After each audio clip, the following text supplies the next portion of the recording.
coats. Same concept with the dust turning into the paint. It works with the finish coat as well. I'm going to keep on saying that because there's always new people joining the channel who haven't come to realize Jeff never cleans the dust off of his walls. And it's not because I'm lazy, it's because that's part of what makes the paint job so good. Here we go. And I can see I've got fibers coming off my roller. I'm seeing that peeling. You see it sticking up?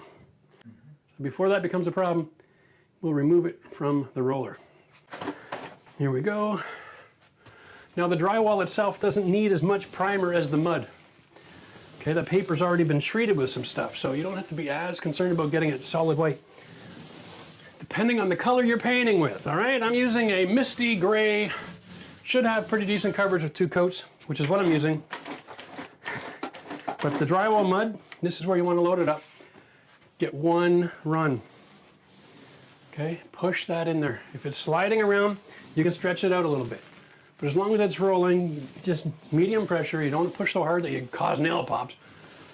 But you really want to back roll, push that product into that drywall, and then you want to give it about an hour to really dry up so that you know you have a good seal. When you have a good seal, your paint doesn't get sucked up into the drywall behind it. And what that means is you have a really good finish and you don't have to waste paint. It's like painting a sponge without the sealer, guys. Okay? And we're gonna come back with a brush and get that line perfect.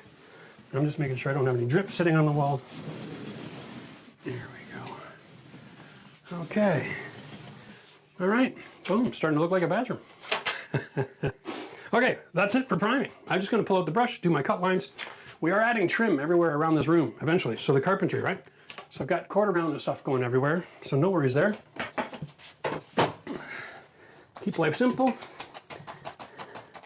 I'm gonna load up the brush real good. Scrape off the excess.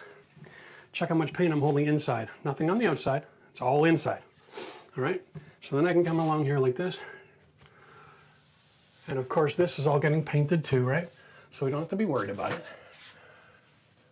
You can start where areas aren't delicate. There we go. We want to make sure it's all nicely primed across the top. And then we come down here with a cut line. Right up against our PVC.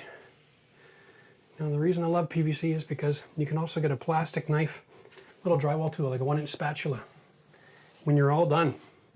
And if you found that you got some of your primer and your paint on your PVC, it'll peel right off. Give it a couple of days if necessary so that the paint can cure and harden up. Okay? And then PVC